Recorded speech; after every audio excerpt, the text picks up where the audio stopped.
UL academically, financially, and in terms of social inclusion, and prepare UL for its next major strategic plan. First, UL is continuing to tackle academic fraud and other unlawful acts. The Standing Committee on Academic Fraud that was established in April to investigate new claims of fraudulent academic activity has been at work reviewing cases in Liberia. UL can support an alternative learning. About Sir Joseph leaving. Sir Joseph, we should have our assets recovery team from the party to go collect all of our party materials. Sir Joseph is in possession of our party materials. Everything that Sir Joseph ever owned was through the CDC-led government. Sir Joseph, he owes CDC. That is being very, that's not an issue on which party ticket. Everything Sir ever owned was through CDC until the day he spoke. I mean, the way he spoke that day, it's true the CDC, the party has been giving Sir Joseph a lot of, Sir Joseph served as a campaign manager for Mosorado. He served as campaign manager. There are a lot of logistics he has for us. I mean, there are a lot of things. So what Sir did, I mean, for me, I don't want to dwell much on him. Those kind of people, I love to leave them with God. But what he did was very bad. He was disrespectful to President George Weah. He was disrespectful not just to George Weah, but those ordinary partisans who went in the ring. By leaving the party is not the issue. The way he left, nobody provoked him. So how do you subject Akaro's provocation to disrespecting the entire party and its partisans? I mean, I know Sir to some extent. I know all those. He was just looking for a way to gain public attention, but he know how his appearance affected him. I challenge Sir, I cannot come out on radio to say what he said. He regretted, okay? I mean, there have been a lot of conversation behind the scene. He regretted. And he himself doesn't understand. He doesn't know how, I don't even know how Sir carry himself sometimes. I play as a legislature. I mean, depending on what the plot is. I mean, like I told you, I will never get part of any illegal issue. I will never get part of any personal fight. Maybe somebody wants to fight because they think they are not getting what they're supposed to get, and they think this person should not be in a position. Like their fight against Fonati Kofa was personal fight. So I'm not because somebody did it yesterday, it means I should also do it today. So like I said, we have not had any plan of such. I don't know where that gossip came from, but if that is amongst themselves, what fish do I have to fry in our oil? Who father work for now, and father is working with, wants to take father out of that place. I mean, it's something that we told him before. So whatever the case, that is, I mean, John Palmer weighs on John Rice. That is their issue. With what I have seen over the past time, you know, Clarence, there's something a lot of people don't know about me in this country. I said that the last time in my press conference. And a lot of people just got to, know me when I became representative.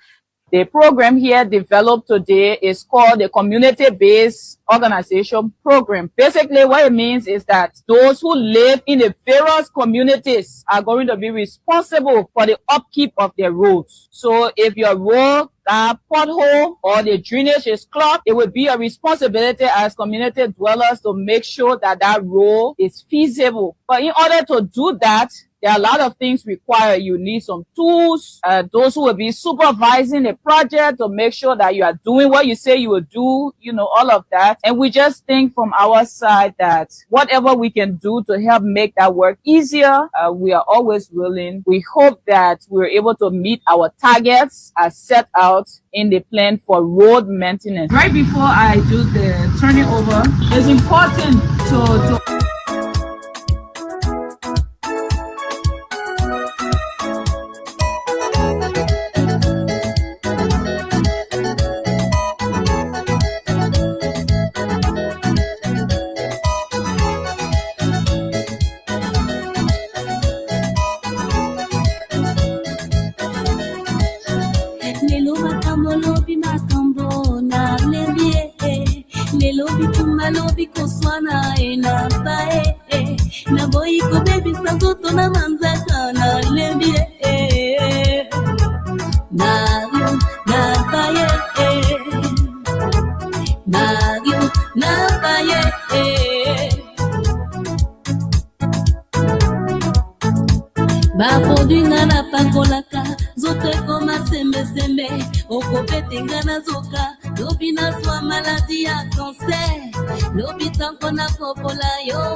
A day filled with excitement, a day that has come to bring out the best in terms of presentation.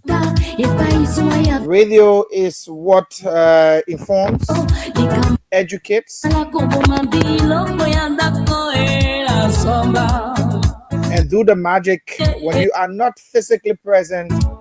It gives you all of the information in one bulk. And that is why we are not just live on the radio, we're also live on our online platform, KCNTV, of course. You can follow us, join us live on our online platform, KCNTV, Kear Radio 95.9. We are right here on the UN Drive in Central Monrovia. Yeah, right opposite the BTC Barrack. We are here bringing you programs of information, education, as well as entertainment. But this time is informative.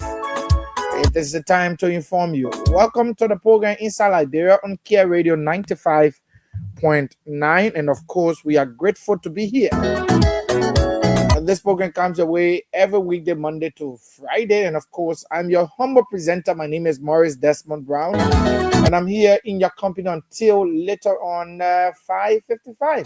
When I'll be shutting down and of course drawing the curtains on today's edition of the program. We're sorry for yesterday. Some technical issues beyond our control. That is why. But today we are here. All of the issues you got to talk about. All of the issues that are worth talking about. And of course we will talk about it.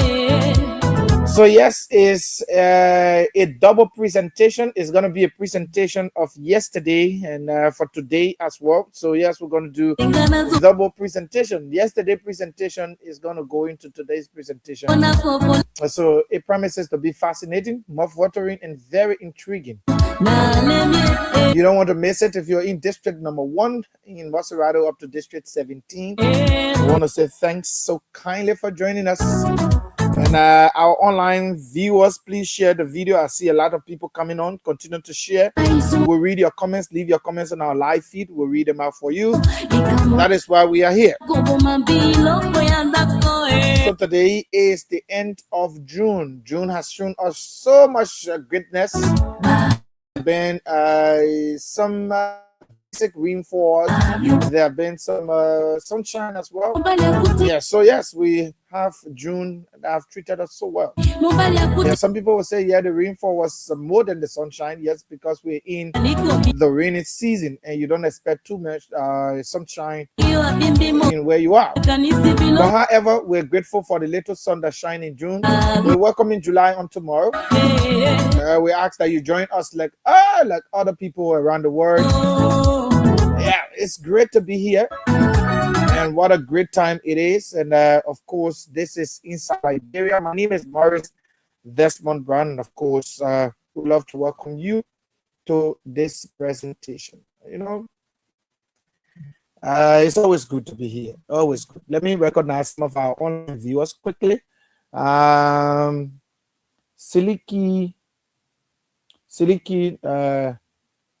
Toure, it's a good afternoon. Vanessa's Junior Bar is also watching from, he says he's watching from his house. It's good to always see that happen.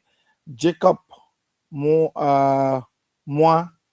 Kui, he says he's following from his headquarters of the Innovative Youth Alliance in Doe Community. Of course, thanks so kindly. Always an ardent follower of the show. Vanessa's Junior Bar say, we are is coming back 2029. This is what he wrote. And I am obliged. I'm on obligation to read his comments. That is what it is. And of course, we will do our best as we go on. This is what it looks like for us. This is exactly what it looks like for us. Let me take a break. I'll be right back.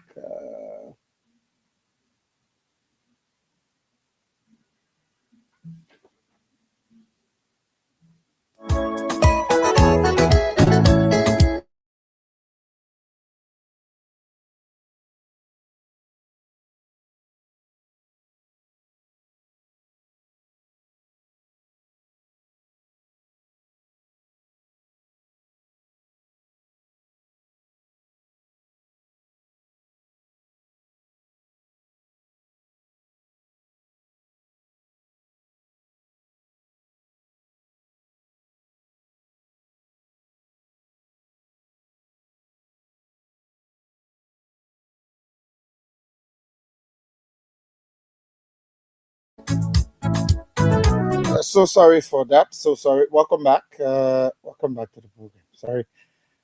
Sorry for that interruption. Yeah, but we are back and it's good to be here. Let me read you this communication from LEC before we jumpstart some of the things we're going to be talking about. We'll give you a lineup of what's going to happen here. This announcement is from the Liberia Electricity Corporation and, of course, the LEC. I'll read you verbatim what the LEC said they will commence doing. The Liberia Electricity Corporation is pleased to inform the public that it is collaborating with SYNAPT for the implementation of smart metering program. The initial phase of this program will be carried out in the Pinsville and its associated feeders. As part of the process, joint teams from LEC and SYNAPT will begin conducting community engagement activities and customer data collections within the targeted areas. The smart meters comes with several advanced features, including geofencing technology. The meter automatically shuts down and can no longer work if it is removed from its registered installed location. Tempered alert system. The meter automatically sends SMS alerts to LEC, SYNAPT, and the customer whenever tampering is detected. Automatic token loading. Customers no longer need to manually enter token codes when you purchase your electricity, as credit is loaded automatically on the meter. GPS tracking capability. The meter can be located through its GPS system, identifying its location when stolen. Following the customer data collection exercise, LEC and SYNAPT will commence the replacement and installation of smart meters. Customers who currently have a meter, possess proof of payment for a meter, or whose meter was previously stolen with evidence will have their meters replaced free of charge. Customers without existing meter records will have their information collected and will be required to pay the applicable connection fees to be connected. For more and additional information, please contact the LEC customer care hotlines on 4500 or visit the LEC head office, Waterside, Monrovia. This information is signed by the Management Liberia Electricity Corporation, LEC. That is what it is. Just so you know it, it's very important to give you that information. But let's tell you what's going to happen. Bit and pieces of news. We'll be giving you some breaking news as well and talking about some very key issues. We have some very big updates on the 19 point some million US dollar drug case. We have some fresh information, and we're going to talk about that at 5 o'clock. We're getting reports that there is right now at the legislature a communication seeking some clarifications and bringing the deputy speaker to investigation. We're hearing that, and we also got additional information as well. But before we get to that, we've started a series that we want to continue. We will continue to ask the hard questions. I know sometimes it hurts. Some people feel jittered. Some people are angry that we're asking these questions, but it is important that we ask the questions that we're asking. We cannot stop asking the questions because it is important for us to ask. Look, our country have come a long way. For us to continue to do the same thing and expect different results. So at 5 o'clock, we'll talk about the CDC convention, not the convention, sorry, the anniversary held in Grenjida County, Zulu Whiskey or Zwedu City. Some of the speeches that were made, the political ramification, we'll look at that ahead of 2029 election. We'll look at that as well. And then we'll look at the 19 point some million dollar drug bust at the RRA. Fresh informations are coming up, and we wouldn't hesitate to actually give you those basic information that are coming up. So all you need to do right now is to just get yourself a glass of juice a glass of water or, get some snacks, as we talk. Then we're going to take you up until 5:55 this evening. At 6 o'clock, our news team will be here to bring us a full bulletin of news as well. Now, so our country have come a long way. We can't do the same thing and expect the same results. If we criticize, and if someone criticize, if someone wants to criticize a government for not doing what they're supposed to do, it is good.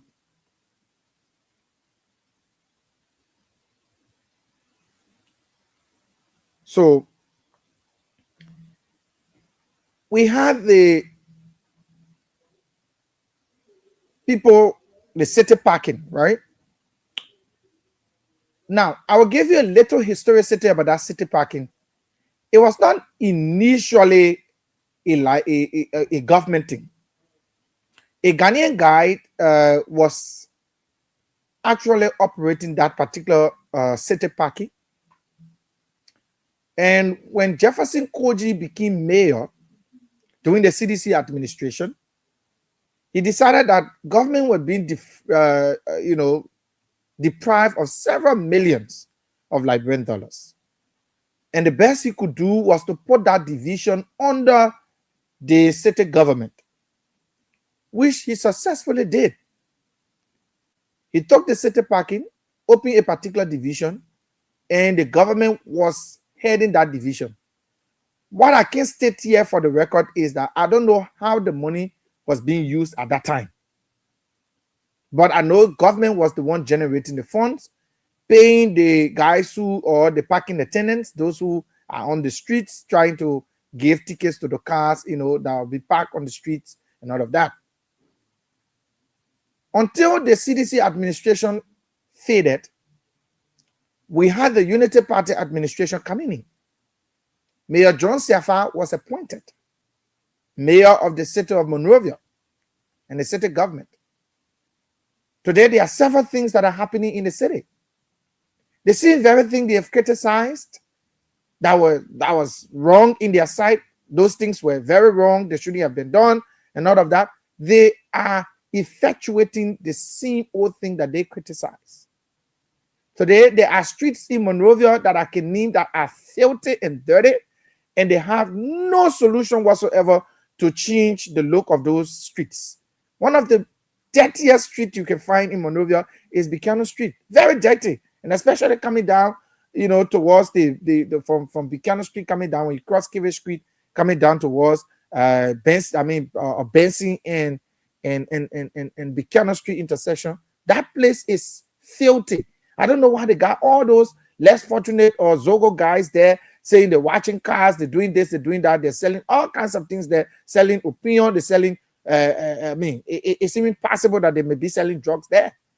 But that place looks like it's not even part of Monrovia. I don't know how many of you have taken notice of that. They said they're washing cars there also. I don't blame the guys who take their cars there to wash or whatever, but that street is so dirty for my comfort. I can't behold passing that street. Another street that is dirty is Lynn Street. Lynn Street is extremely filthy and dirty. And these are the same people who, criticize that they would have done better. They would have changed the modus operandi, around here. They would have done the very best. They would have changed the narratives. They would have rescued the country. And if they're not rescuing the country, we have to remind them of their mantra, their campaign promises, those campaign promises that they made. How well are they delivering on those campaign mantras? It is incumbent upon them to deliver. There is no time for excuses. It is time to do the needful. Those things that you campaign on, you have to do it. Now, aside from those streets that I've named, look, there are several dirty places in this town. The streets are dirty. The former president, Manaseli, alluded to that the dirt is too much in the city. The city mayor isn't doing what I've not seen much of him. But the only thing I saw him effectuating of late when the building got burned in Waterside, all the tables that were around that building were caught. Market tables were, caught and destroyed. And they said the building wasn't safe for people to sell. But guess what? They have people who have stores in that very building.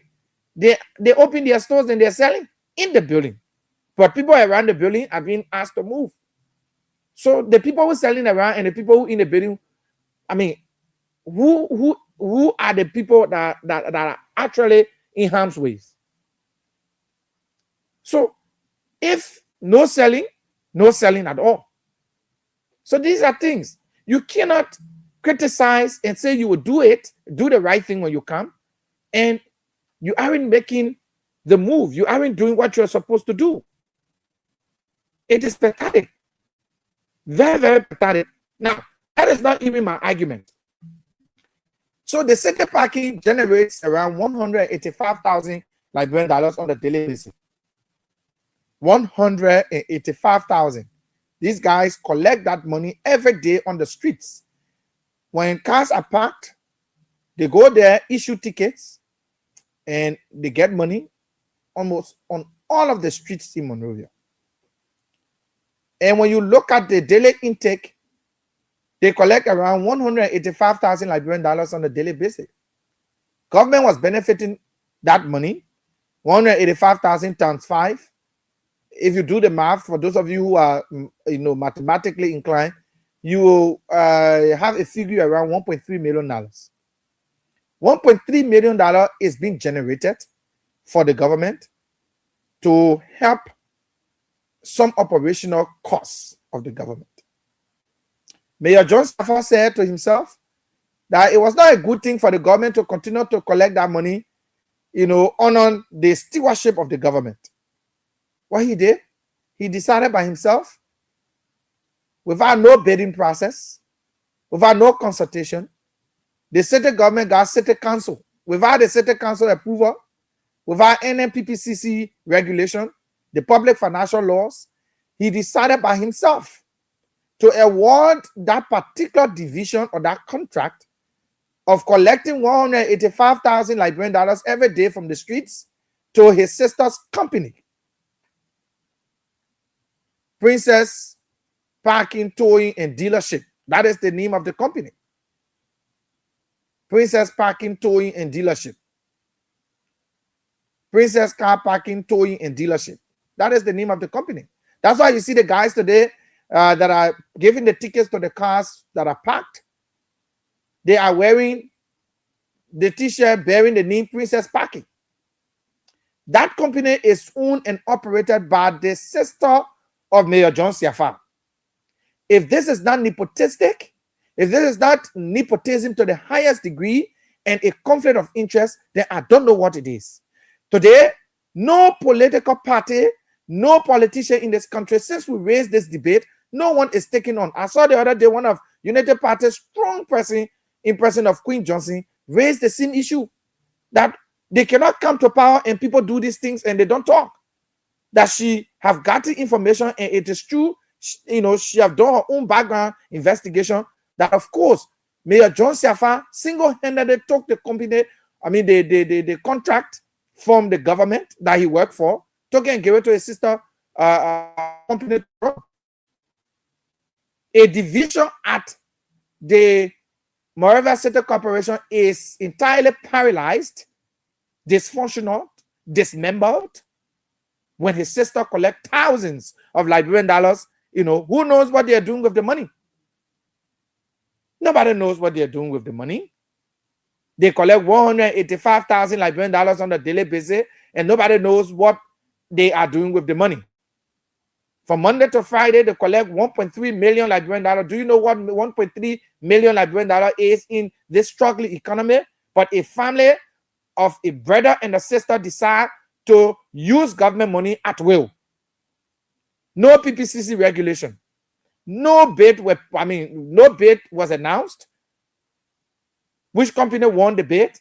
It was only awarded to his sister's company. Now, in this case, for best practices and for expediency, what people will do is that when you have interest, maybe your sister or so have a company that is bidding, you declared that I have a sister who got a company and she's bidding for this process, I mean for this particular contract.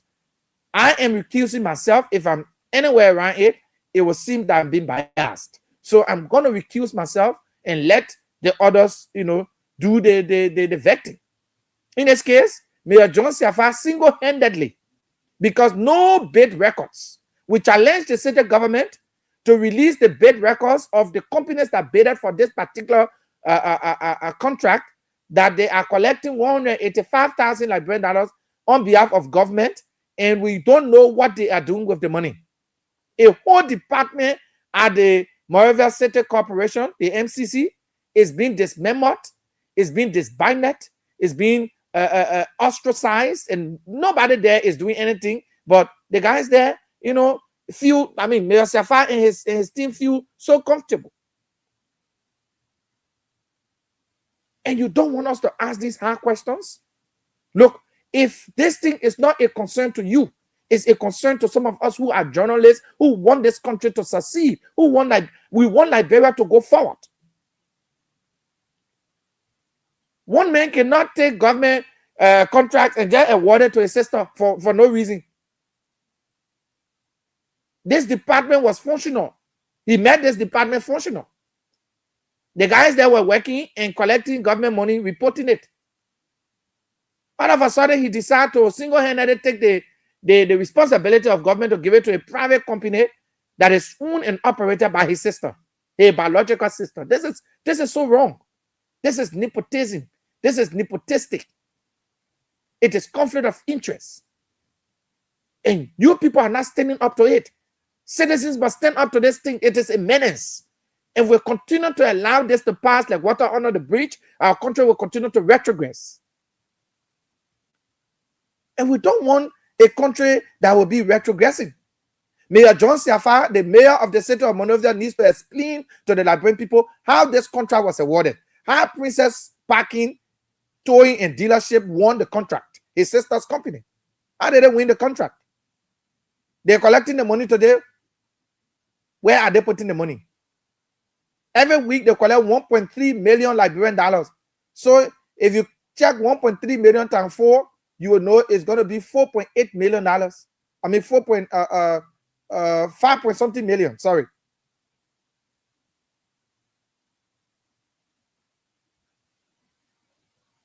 $5 point something million per month. That is what these guys collect.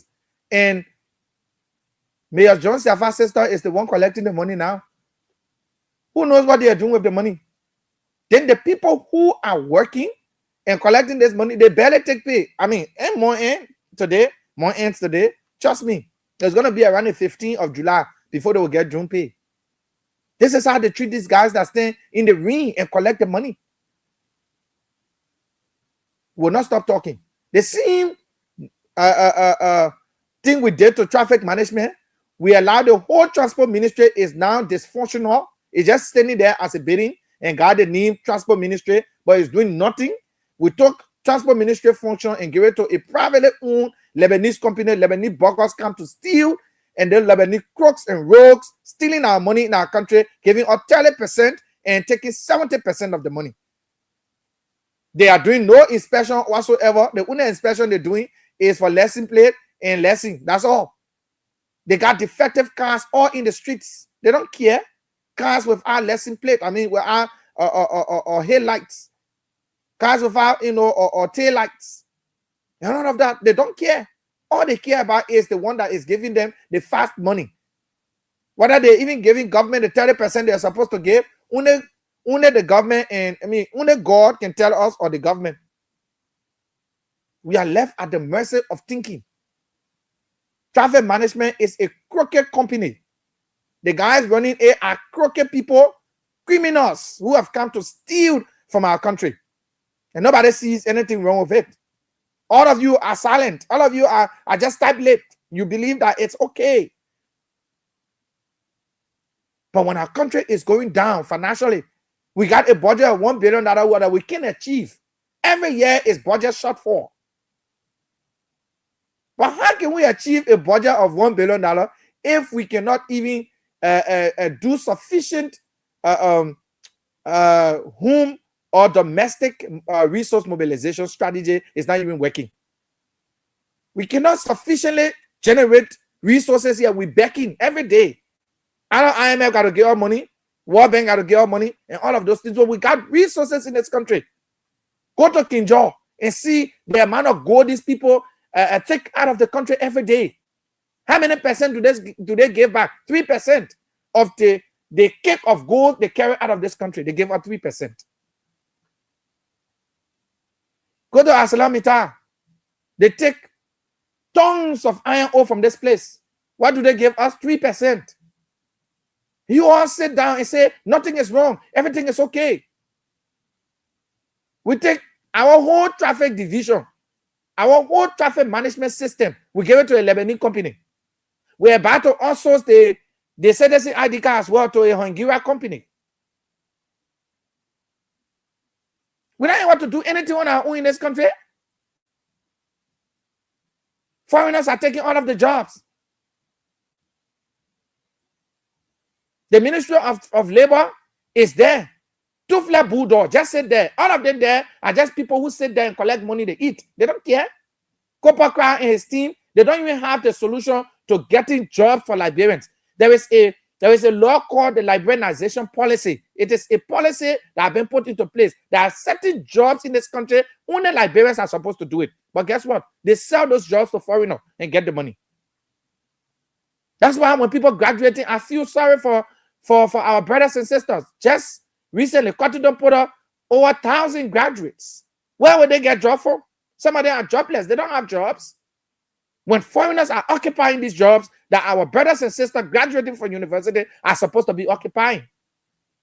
What does the Ministry of Labor do? The Ministry of Labor does absolutely nothing. He's flirting, and he and his daughter are enjoying the government. The man daughter are Minister of Youth and Sport. The man are Minister of Labor. The man daughter enjoying. While Liberians are living on less than $1 per day. Some cannot even find food to eat. I don't even want to talk about square meal, because square meal means 3 meals a day. We can't even get it.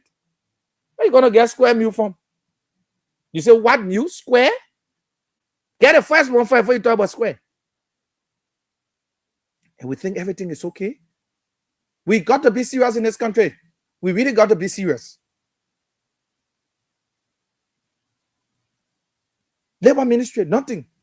Then to add insult to injury, or injury to insult, whatever it is, the president goes ahead to put more burden on the government and say he appointing A.B. Kroman, former LDA boss, former 102, to head a special task force on illegal mining. What do we have the Ministry of Labor for? What do we have the Ministry of Lands and Mines for? The Ministry of Lands and Mines is directly the sectorial head responsible to make sure that illegal mining are curtailed in the country. While putting another burden, the same way Yellow Machine have put a very huge burden on the government, we have to appoint a committee when there is public works. Just waste of public resources. The same very thing you complain about when you are in opposition. You come back to government, you're doing the same exact thing that you criticize the others for. And you are even doing worse. What is the essence of appointing Yellow Machine Committee when you have Ministry of Public Works here? Is it to give your cronies jobs? Is it to incorporate your people? What is the rationale? What is the political ramification of getting a Yellow Machine Committee when you have the Ministry of Public Works that's supposed to supervise everything that has to do with construction, infrastructure, and other things in the country? And the president goes ahead again, appoint another committee when you have a sector that's supposed to run the day-to-day affairs of clamping down on illegal mining. What are we going to? We got to be honest. So we ask the hard questions every day we sit on this radio. If anybody think that this is going to go down the drain, if you people do not see anything wrong with Mayor John Siafa taking government contract. The thing what government supposed to do, taking it and giving it to a sister to generate money, and we don't know where the money going, and you think it's something small. No, just times $1.3 million times 4. I'm not putting Saturday operation. I'm just going from Monday to Friday. Monday to Friday, 185,000 a day times 5 is 1.3. 1.3 times 4. That's around 5 million plus. These people collect at the end of the month. What do they do with that money? When we have pop holes all on the road. Let's move on. You know, let's hail the government for we're getting reports that the government has been able to evacuate, at least from what I've heard, the government have been able to evacuate some Liberians trapped in South Africa. I'm told the government has been able to bring in at least 29 Liberians from South Africa who have agreed to leave South Africa. So yes, 29 of them who have agreed to leave South Africa will be brought back home by the government of Liberia. This is a great development because I saw this xenophobic protest today. It was very, very scary. Even though their own government, the president of South Africa, has warned that yes, they can go to gather to where they want to do, but there will be no gathering of sticks, weapons, and all of that. But yet the guys were still carrying weapons in their hands from some of the videos I've been able to see. But what is happening in South Africa is not xenophobic. It is not xenophobia. It's Afrophobia. Why do I say it's Afrophobia? It's because it is their own African brothers that they are running after. Maybe they have fear for Africans. Maybe they have fear for Africans. Maybe they have fears for Africans. Yeah, that is what it is. Let me take this break and be right back.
Okay, welcome back. Yeah, so I believe that it is just not xenophobia, it's Afrophobia instead. That is what it is. So yes, let's move on. So yes, the government of Liberia is bringing in at least 29 Liberians that are trapped there. Now, I told you at 5 o'clock, we got 2 conversations coming up. We'll talk about the CDC's anniversary at Grenjide. We'll talk about the 19 point something million drug bust at the RIA, and some of the investigations, some of the things we've been able to hear. Today, Minister of Information released a very, very disrespectful, I want to call it, statement to Liberians. I think at this time, not the kind of statement Liberians want to hear. But however, 5 o'clock, we'll talk about that. A communication seeking to put Deputy Speaker Thomas Fowler under investigation has been submitted. And I'll play you the audio today from the from the plenary of the House of Representatives. I will play you that very, very quickly. I will do that right now. Play you that, and after which we'll go ahead and analyze it. That's what we're going to do. Let's see it. So this is it. Okay. Public disrepute, and as such, I respectfully that this people's statement has drawn the President House of Representatives under public disrepute, and as such, I respectfully request plenary to one, mandate the Speaker Fowler to retract his statement accordingly, and two, investigate the Deputy Speaker to explain to this body what motives led him to make such remarks. Okay, so the chief clerk or the chief clerk office reading the communication from Jacob Debbie. Jacob Debbie is from Grangida County. Yeah, he's a representative from Grangida County. Of course, he wrote the plenary of the House of Representatives that Honorable Thomas Fowler, Deputy Speaker, needs to be invited.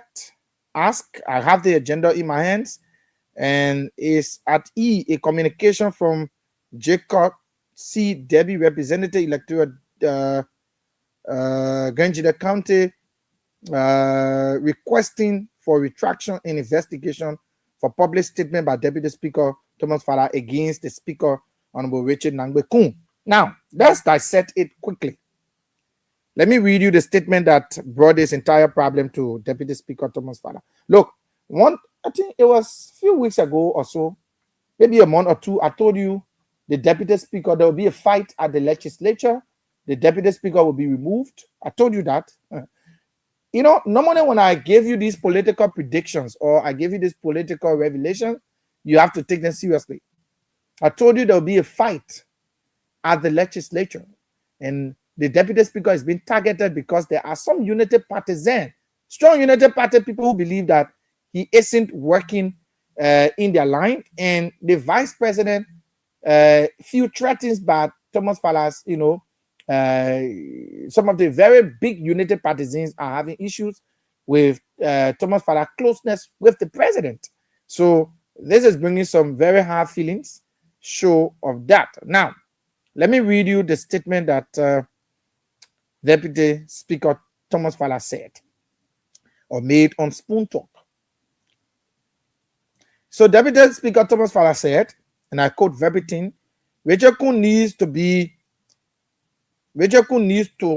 time to grow and learn. He didn't play major, sorry, I'm reading from my phone, so sometimes, let me go back there. Deputy Speaker Thomas Fowler, Richard Kun needs time to grow and learn. He didn't play major leadership role in the House of Representatives till he became Speaker. There are reasons he needs to change some of his attitude, lifestyle, but he enjoys our confidence and we should give him the opportunity to serve. This statement, some of the representatives, especially Jacob Debbie, sees it as bringing the House to public disrepute.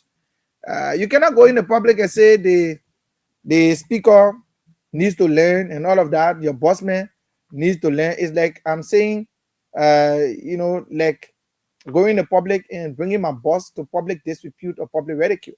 Now, some of the lawmakers aren't seeing this as just a mere statement. They see it as a statement that is bringing the House to public disrepute and public ridicule.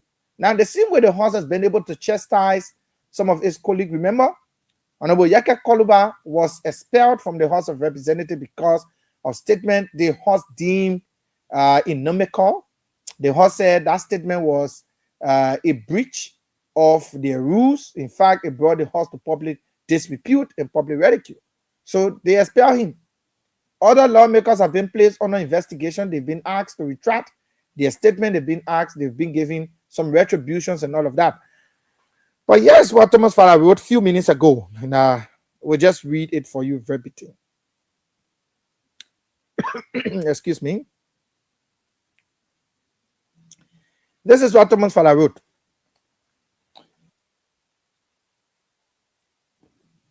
He wrote this a few minutes ago. I have been informed through today's agenda of the Honorable House of Representatives in section the communication from Honorable Jacob Debbie, representative of District Number 3, Grangeda County, requesting a retraction and investigation of a public statement attributed to me during my appearance on Spoon Talk on Sunday, June 28, 2026.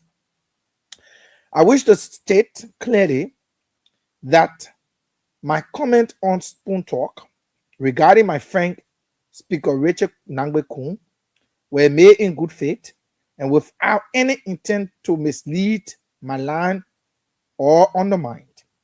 However, in the interest of collaboration, in the interest of coordination and respect for the office of the Speaker, if my statement caused any concern to Speaker Kun, I hereby retract it and offer my sincere apology. Speaker Kun and I share a long-standing personal relationship that predates our current role in the House, in the Honorable House of Representatives. I value that relationship deeply and have no intent of doing anything to jeopardize the mutual respect and camaraderie between us.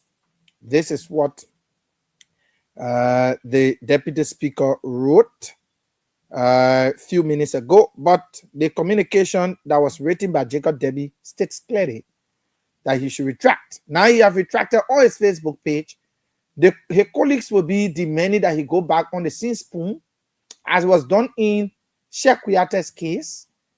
The host thought that Sheikh Kouyate's statement brought the host to public ridicule and public disrepute, and so they asked him to go back on the scene station where he made the statement to retract it and offer apology in some local dailies as well. The Deputy Speaker could be treading on similar path. But here is the breaking news that I want to tell you. I'm being reliably informed. Let me say this to you. Reliably informed that 48 lawmakers met last night. You know, let me tell you, the politics at the legislature is dirty. And many of you think it's just the ordinary kind of politics. 48 lawmakers met last night. And they are already trying to convince the Speaker for the removal of the Deputy Speaker.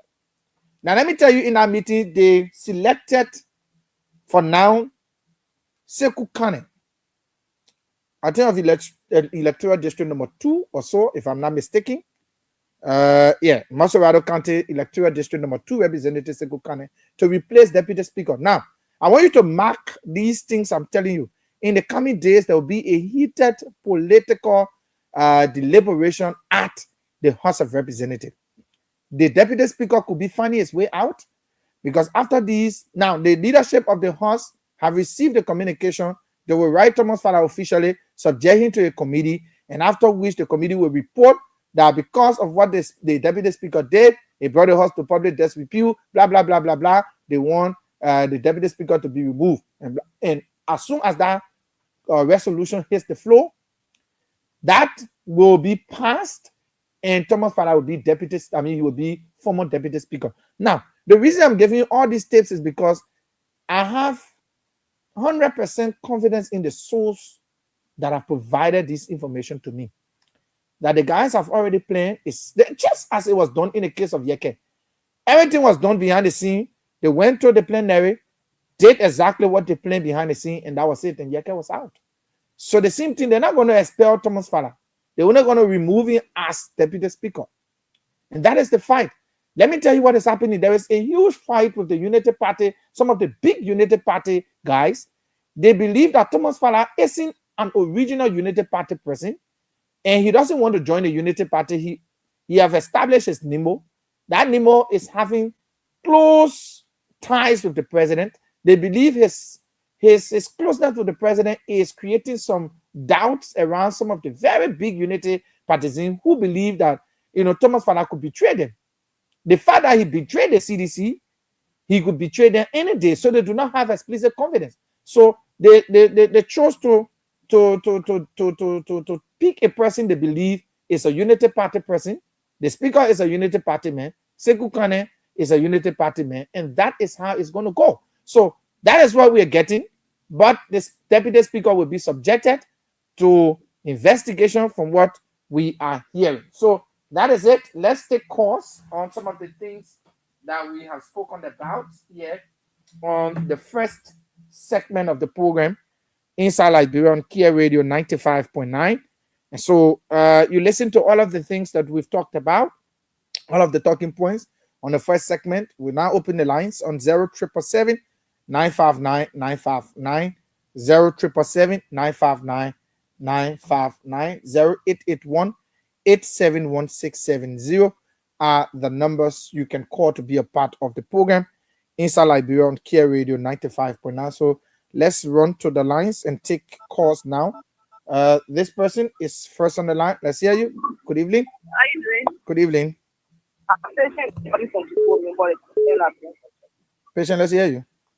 The issue of Tomopara. If you happy to remove Tomopara, not the street war, it is still Tomopara me.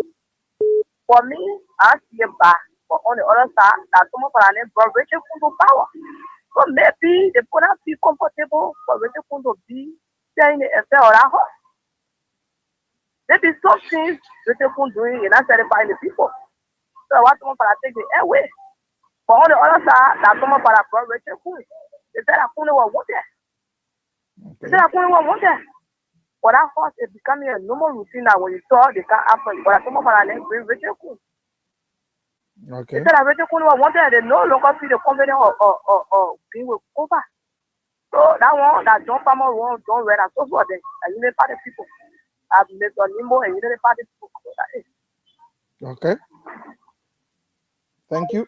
0777 959 959, 0881 871670 are the numbers you can dial right now to be a part of the program. We've talked several things about the Monrovia City Corporation being the city parking being outsourced by the mayor, his sister. Several other things we've talked about as well. We've talked about the traffic management as well, and the plot to remove Deputy Speaker Thomas Fala has unveiled itself at the legislature. We take calls and listen to your view on the first segment on what do you think about this plot to remove the Deputy Speaker. From what we've heard, 48 of them are already planning, and they've already selected Sekou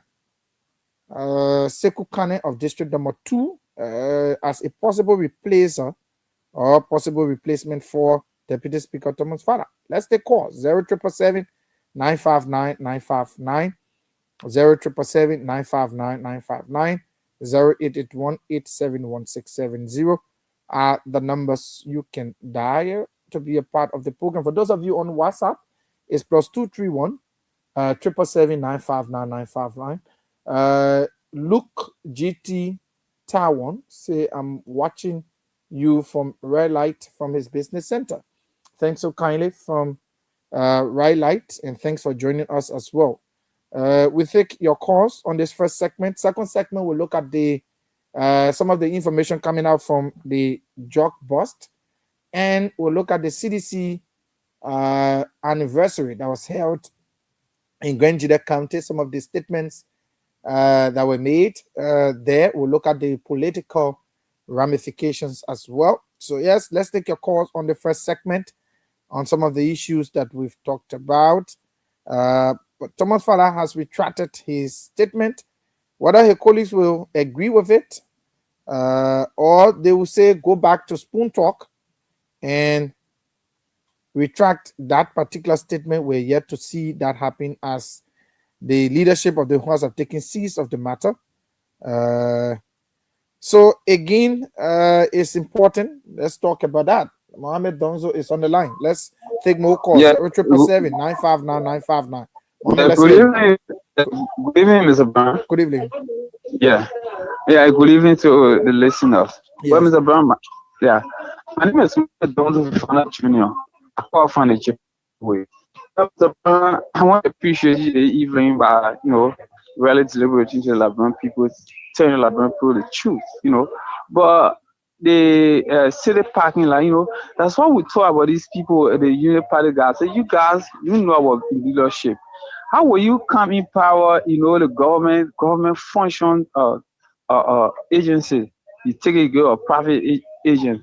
So these people that are collecting that money, the company have percentage and the government have percentage.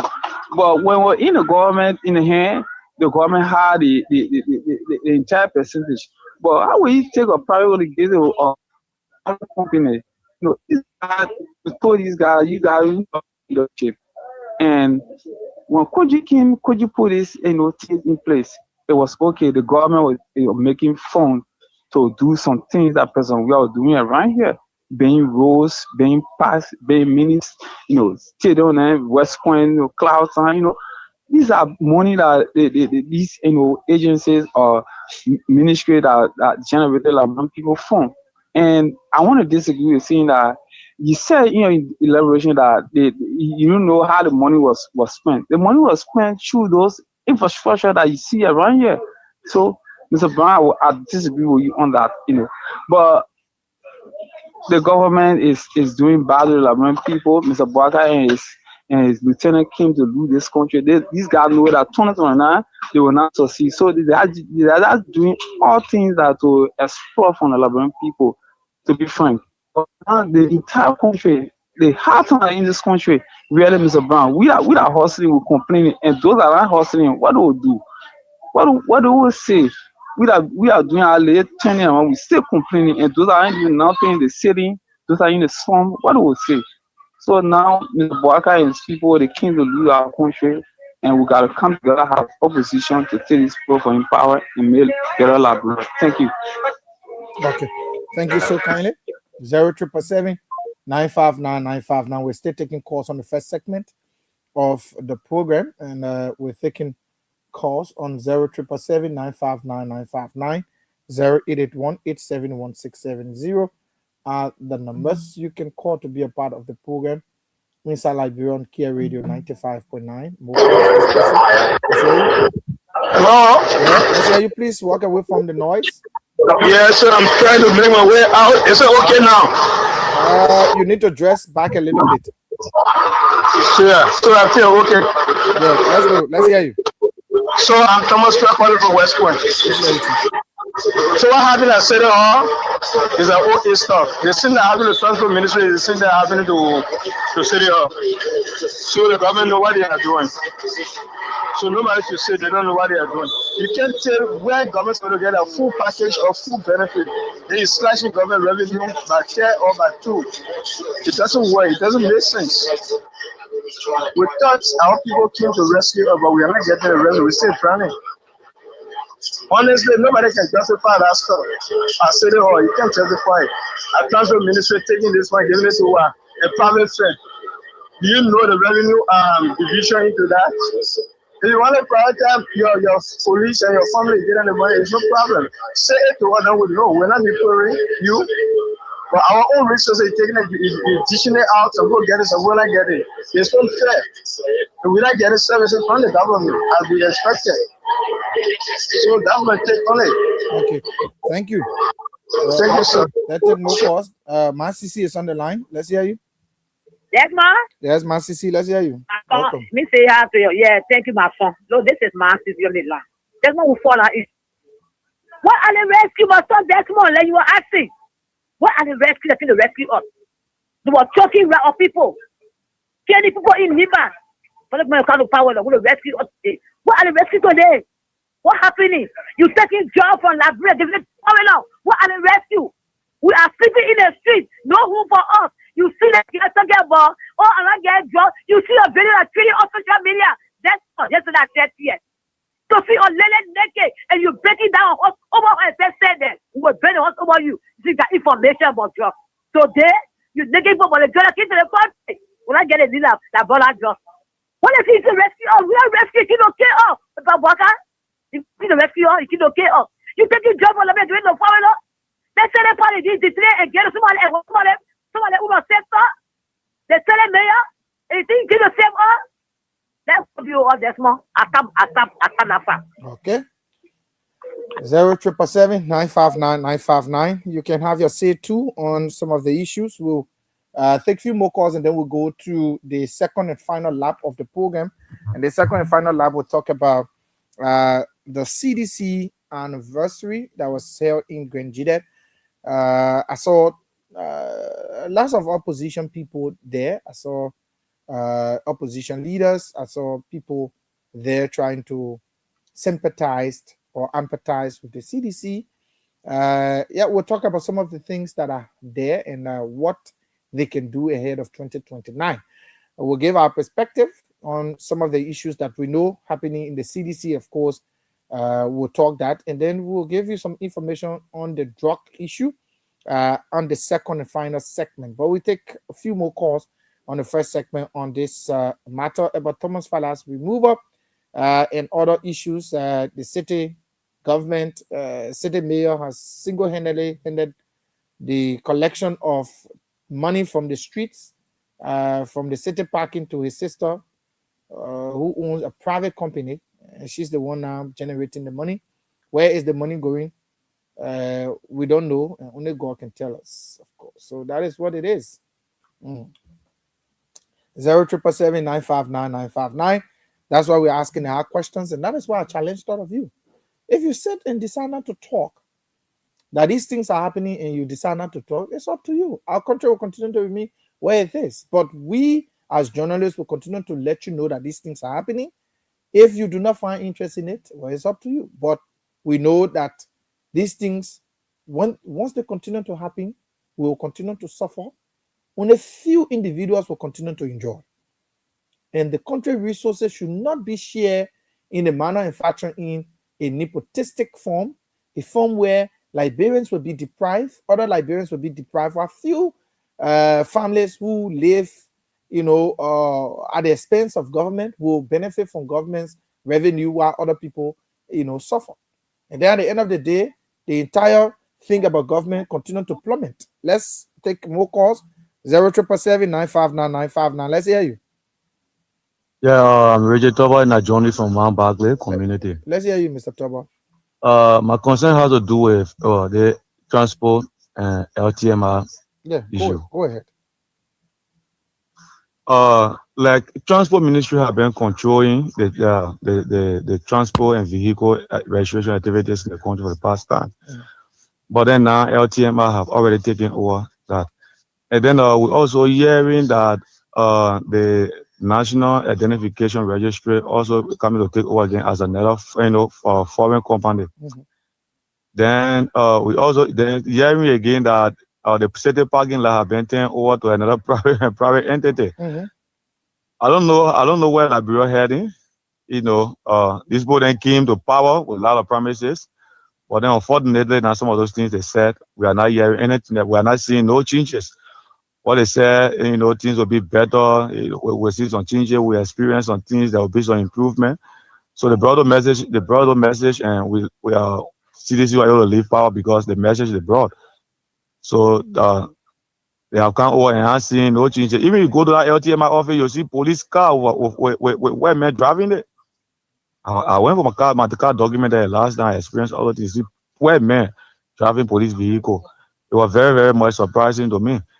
And when you go over there, say you see most the police now you see over there almost like a police depot. Because almost everybody is seeing over there, all the security are social police officer.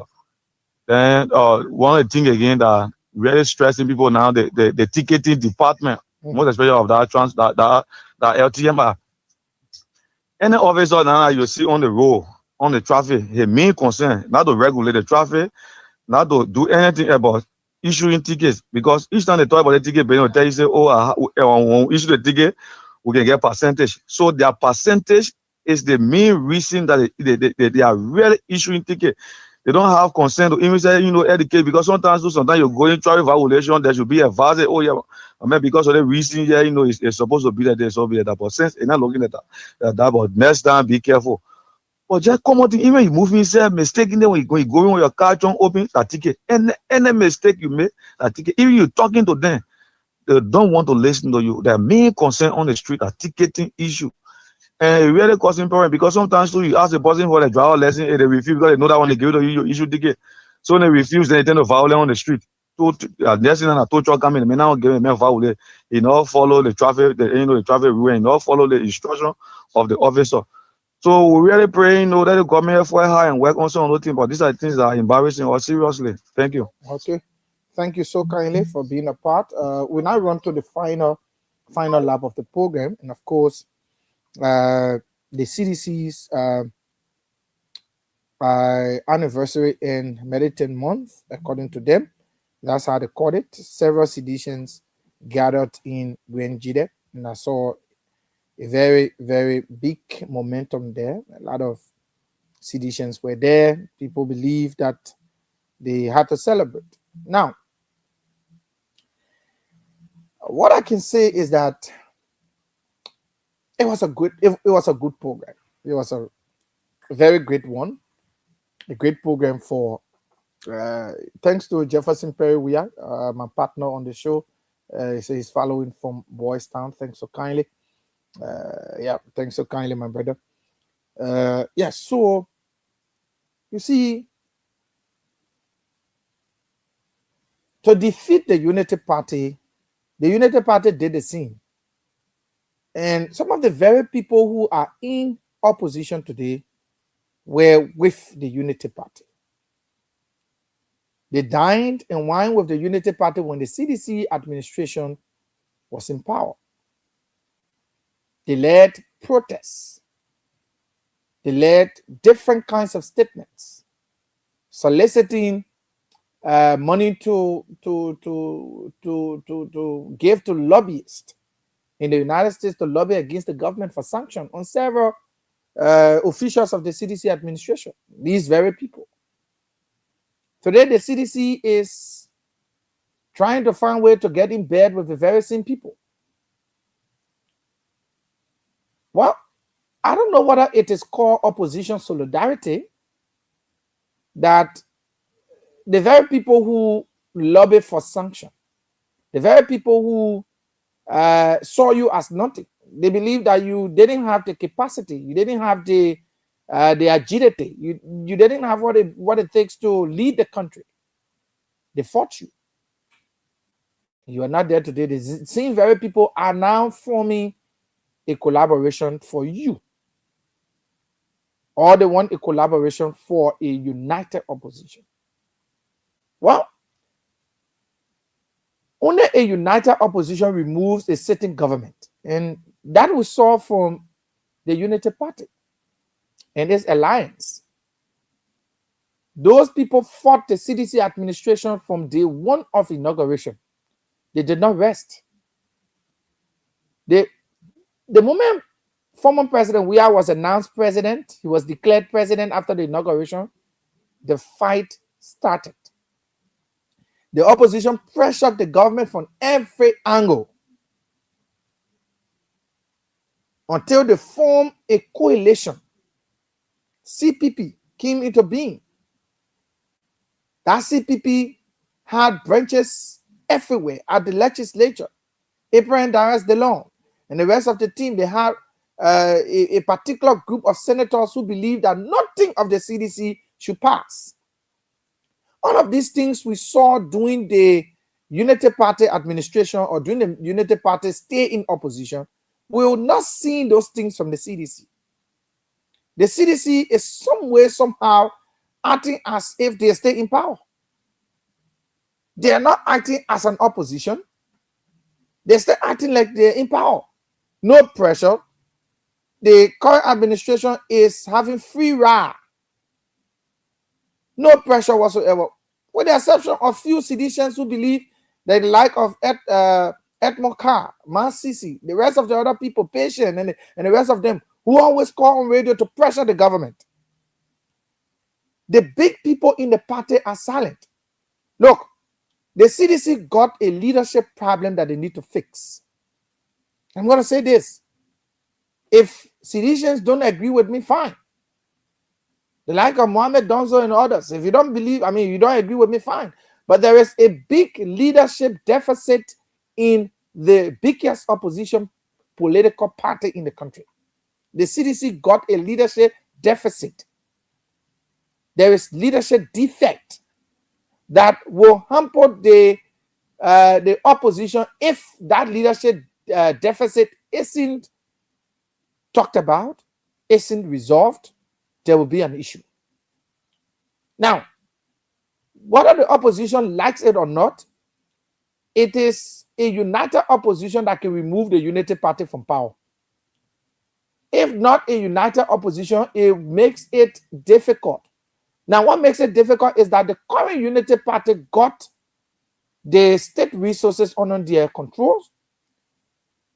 These people know politics. They know exactly how to maneuver their way. They know how to manipulate things. And so if the opposition sit and do not come together, I saw some political party leaders like Musa Belete preaching a politic in a way that, we say we want to remove the people. It's not about removing the people, but it's about who want to replace the people with. The other people were there. What did they do? So Musa Belete wants to be president as well. If opposition leaders go with the ego of always wanting it to be them, I want to be president, so I should be the one head. Look, I see the opposition collaboration that is being talked about, that is being formed. It will crash. It will collapse before its formation. If that thought of everybody want to be the head continue to linger, because that statement from Musa Belete clearly shows that Musa Belete went to that event, but he is thinking differently. And between you and me, the CDC, former president, we have still got interest of becoming president of Liberia. The CDC will not relinquish the arrowhead position to any political party. Now you can take my word to the bank. I'm not speaking for the party, but I know if I open the lines now, many citizens will say they cannot allow any other person sit on that ticket other than Josh Weah. And so if the CDC goes to that mindset, and you have Musa Belete who got another mindset to say, no, former president Weah was just president. His administration was condemned. He didn't do anything, because that's what some of the opposition people will say, opposition politicians. Oh, they didn't do well. That's why they were removed. I can try now. I can be. If Cummings go with the same mindset, if MPC leader Simeon Freeman goes with the same mindset, I see the opposition crumbling, crashing before even they form the collaboration that they are supposed to form. And only a united front opposition will intimidate. Now, already the government is somehow fearing that there is in the making an opposition collaboration that could serve as a threat. They know so. They are aware. They are very aware that there will be an opposition collaboration. But what the United Party is sitting and praying for is a fragile opposition. When I say fragile opposition, an opposition that will have small fragments, small complaints, problems. It wouldn't do anything with the United Party. The United Party will still be strong. They will still be moving, having things done here and there because they have the resources. Why are you there and arguing who has the ticket or who will become president and all of that? I can say this to you.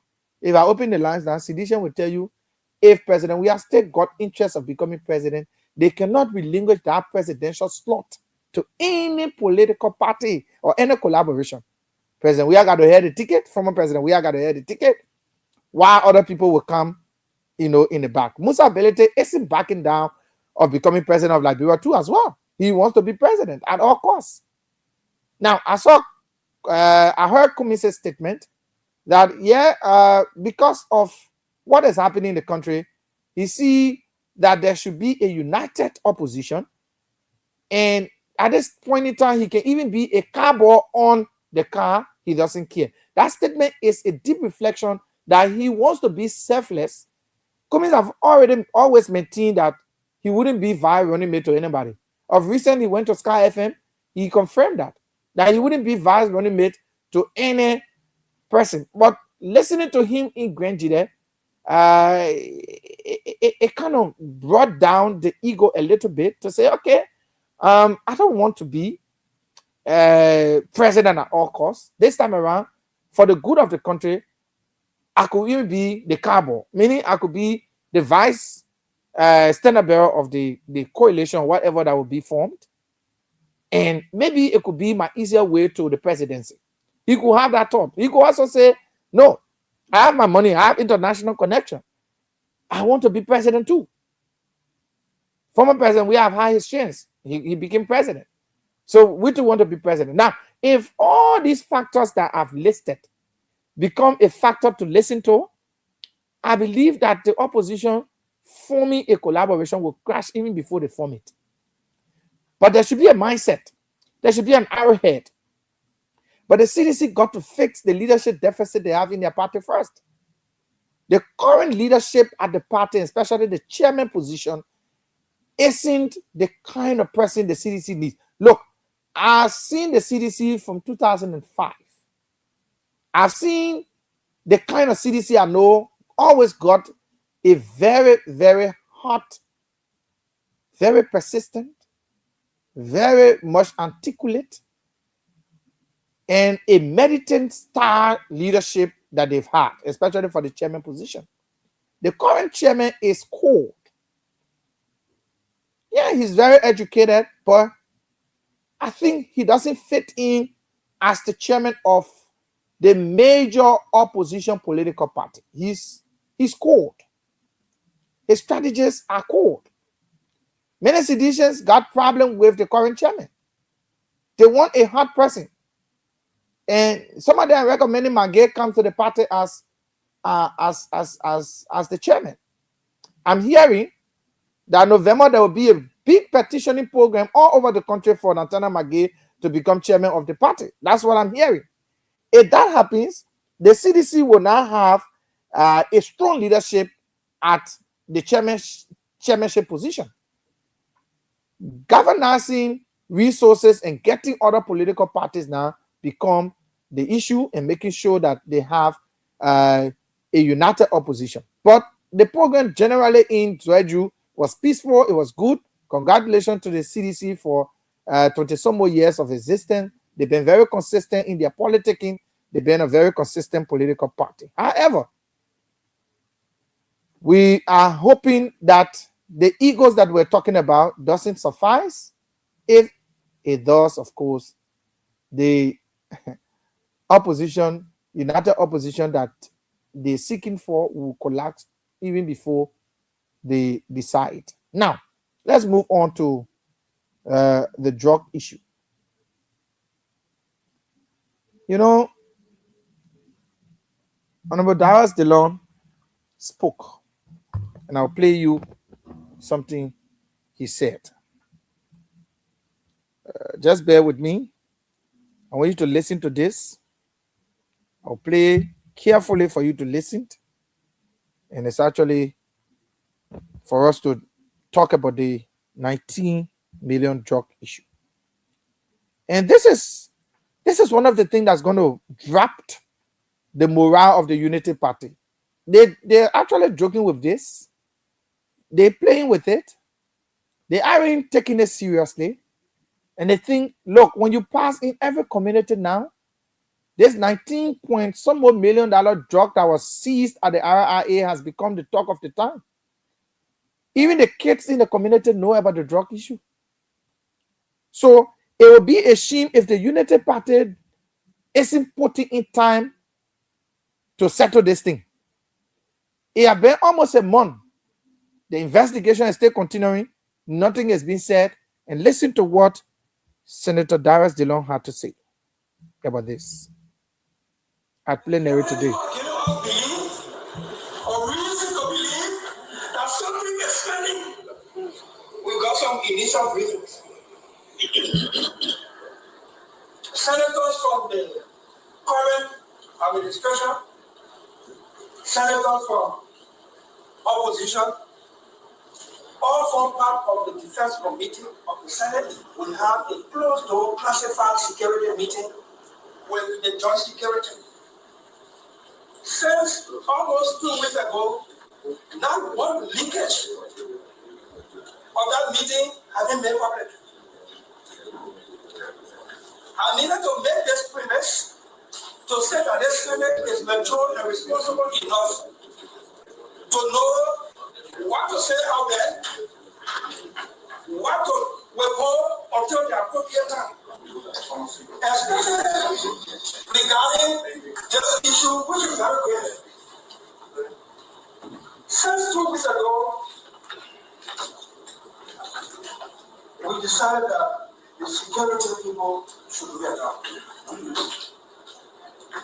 Since 2 weeks ago, we agreed that in order to save the country's reputation, the integrity of the investigation, the investigators, the joint security, will do routine updates. But it is public record that probably I one off and not the only public official in the entire government who runs a rehab center from a salary to kill people from drug abuse. I am very vested in this issue and very interested in knowing the source of this and what the outcome of this will be. Especially so as a national leader. Brothers and distinguished colleagues, not less than 3,000 of my monthly salary go toward my rehab to clean up people from drug. If they use that money in that rehab, if as you clean people, drug coming and more people getting on drug, and then you keep cleaning, but more people keep being abused. That is why we decided to take on this matter. After nowhere in the world where you are investigating and you say you have persons of interest already, but you will go in the name. Just by doing that, the whole country went into speculation. 3 weeks. 3 weeks. What are the persons of interest in? Almost a month. Okay. So senators are concerned. Senators are concerned. And one of the rescue senators is Senator Abraham Dias DeLong, who is concerned. It has been 3 weeks since they last had a joint security meeting with the joint security, a meeting with the Senate. They had a meeting. And they told the joint security to always furnish them along the way with whatever information that they have concerning the drug issue. Up to date, no information whatsoever. He is saddened by that, and at this point, Senator DeLong is saying he believes that there is something the government is hiding that they don't want to say. We got 3 weeks, and we are still going. This drug issue was discovered almost a month now. We're talking about almost a month. The government said they had people of interest. They collected 2 brothers. One worked with, I think, or 2 of them either work with the government or one of them worked with the government. I saw on one of the boards, one of the kings. He was suspended by the president. There have been speculation that he threatened to speak out and call names of big people. Since that time, we started hearing that speculation. The whole drug investigation, all of that, has gone in limbo. Nobody is hearing anything. Until some of the rescue senators are angry. Senator Abraham Dias DeLong is angry. You listen to him. Now, let me read you the statement of Honorable Daba Vapila. Honorable Daba Vapila comes from the Unity Party. She is Senator of Grand Cape Mount and also the Vice Chair for Unity Party. This is what Honorable Daba Vapila said today at the Senate. This is what he said. Let me read you verbatim. Let me read you verbatim what Senator Vapila said. Grand Cape Mount Senator and Vice Chairperson of the Unity Party has threatened to join hundreds of Liberians in protest against the government over a snail-paced investigation of the 19 million drugs. Fellow colleagues, it has been more than 2 weeks and nothing. And this one will not go. If it calls for us to join Liberians in the streets to protest, we will do it. She spoke today in plenary. The government should be ashamed by this time.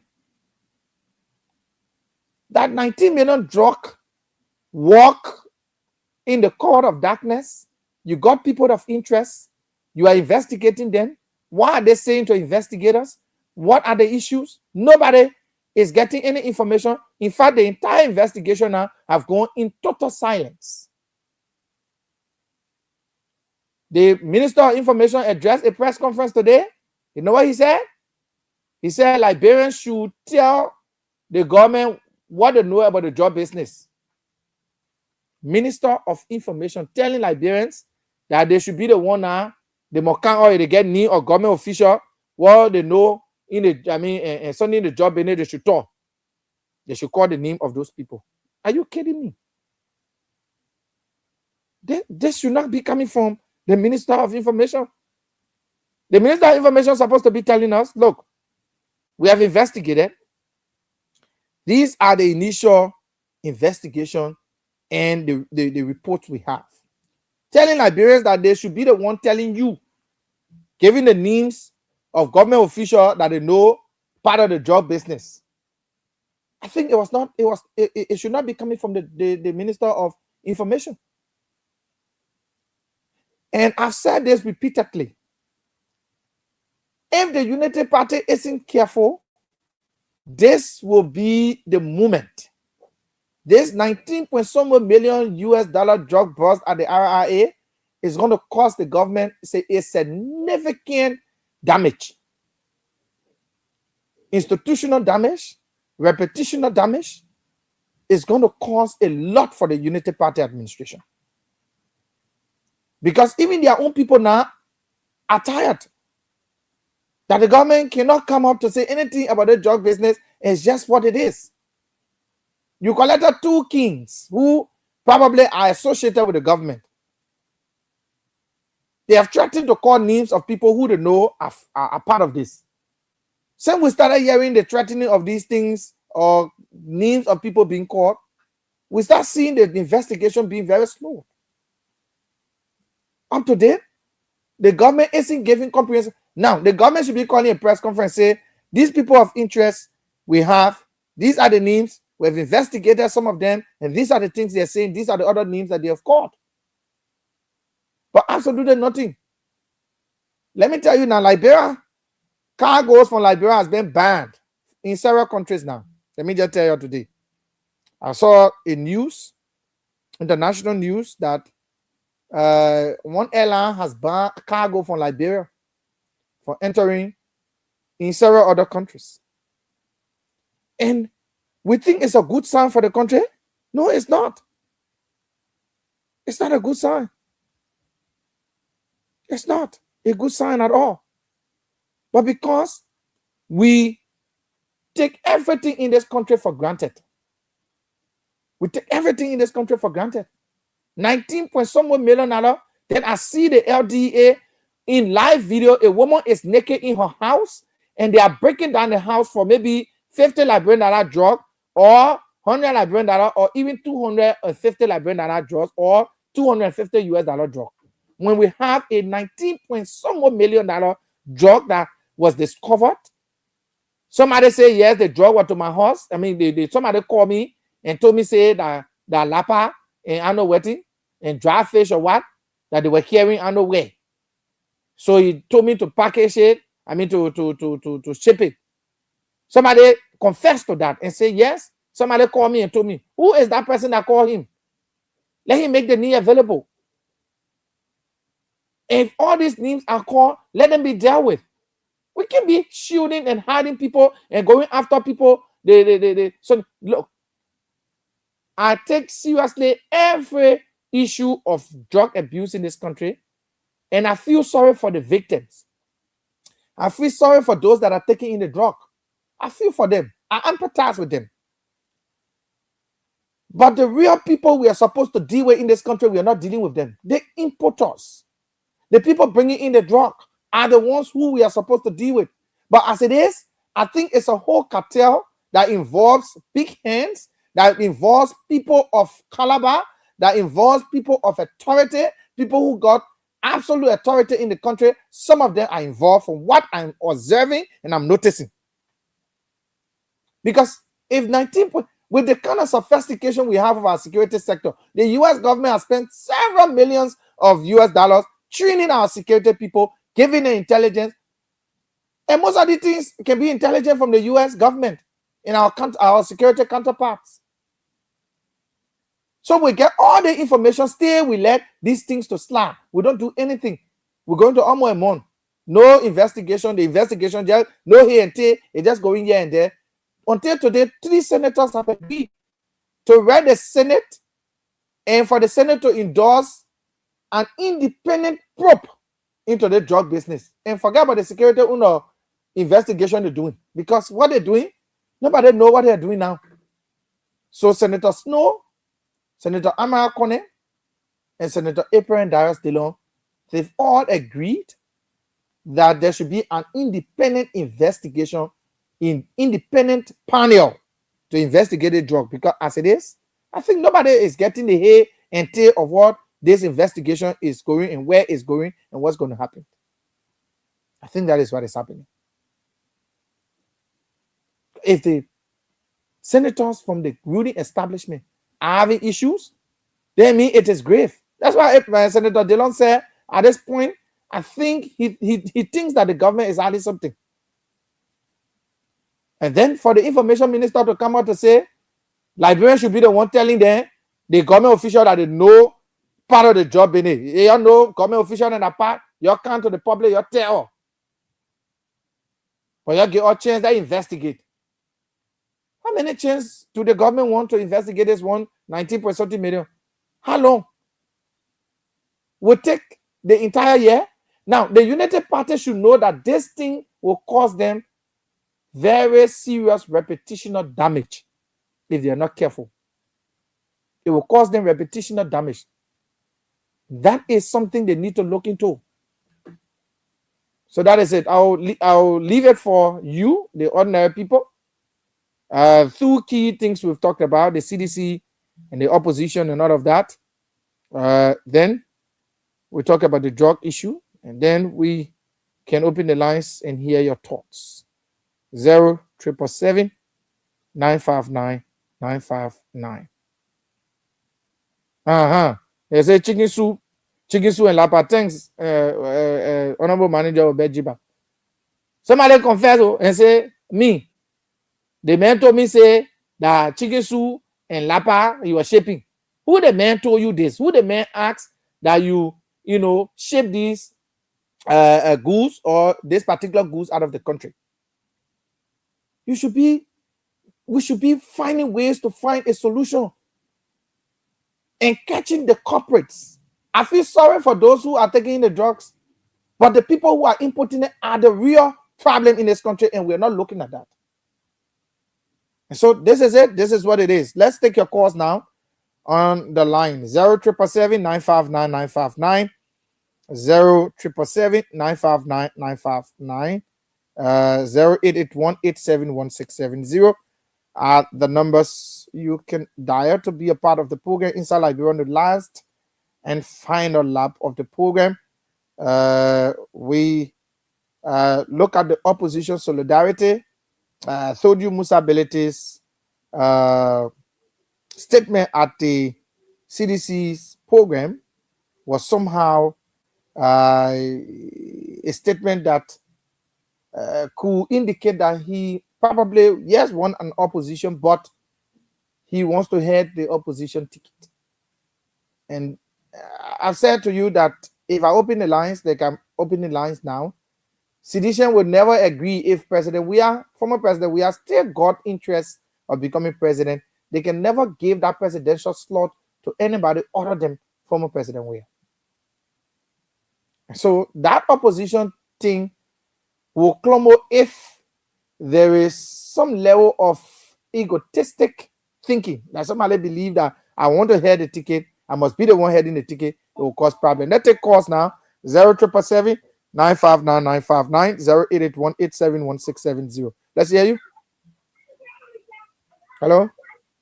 Yeah, how you doing? Well, thanks for asking.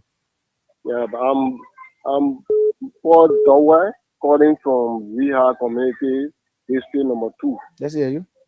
My concern have the drug business in the country. In particular, drug business.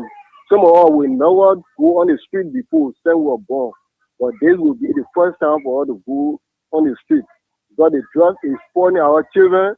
If you see people, some of them, those children are out of high school, some of them in college. You see them on the street, you see them. You see some of them when they're ready to speak to you, when they're ready to even talk to you concerning about how that help looking in this country. You feel bad, my brother. Yep. So the government don't take it serious. It will be a serious problem, and all of us will join the street on July 17 to protest against the government. So that's my thing this afternoon. Okay. Thanks so kindly. More of your calls on 0777. You can have your say as well. On the two key issues, the 19 some $1 million drug investigation. What do you have to say? How is it moving? The investigation, the direction it is moving, and some of the public statements that have come up. What do you have to say? And the CDC's quest for a united opposition. What do you think will happen eventually if these things continue to persist, especially some of the things we've talked about? 0777 959 959 0881 871 are the numbers you can call to be a part of the program inside Liberia on Kear Radio 95.9. Let's take this person. Good evening. Yeah, good evening, sir. Good evening. Let's hear you. Yeah, my name is Prince Jasim, and I do call from the Chicostown Rehab Belt, District number 2. Yeah, I want to speak to this drugs issue. Go ahead. On a serious note, we don't have to be, changing or looking for who importing the drugs in this country. That is our president, our current president, Joseph Boaka's son. That means he is a big drugs dealer. No, we don't have proof. We don't have proof. What you call? We don't get, but they may have been selling the thing even before he found out. We don't have proof. Yes, so we can use. Coming. The thing they were not secret. They're not even secret. Coming now. Let's get it straight, Chief. This is a public platform, and if you're giving this kind of definite position, I know this is a public platform. This is why I'm saying this. So what is what is the fact? They may have get to rent in ready to attend even there. So that everybody used to go and get drugs from there. Okay, so yes. No, so then why should we be? No, we can't allow that here. We can't allow people to make vain statements. Somebody running a ghetto or whatever. I don't know whether that is true, and I can't guarantee the authenticity of that. Running a ghetto and selling drugs and all of that, these are speculations. And when you come into the platform with speculation, say, we've heard, or speculation have it that you can be definite and can provide any fact, to your claim. So we can use this medium or this platform, to get that kind of word across to our audience. So yes, I beg your indulgence. Let's make it civil. Let's talk the issue. Let's forget about personalities and discuss the issues involved. 0777 959 959 0881 871 670 are the numbers you can call to be a part of the program inside Liberia on Kear Radio 95.9. And of course, let me go for this musical break while I await your calls. This musical break is called Hardest Truth by Jubet. Very nice music, very, very nice music with some very good lines, life experience lines. I love the song so much. Let's listen. After school life is the hardest experience. Whoever feeds you controls you. Money buys peace, not happiness. Spiritual life hits harder than physical life. Whatever was meant to be will be. So stop stressing about things that are beyond control.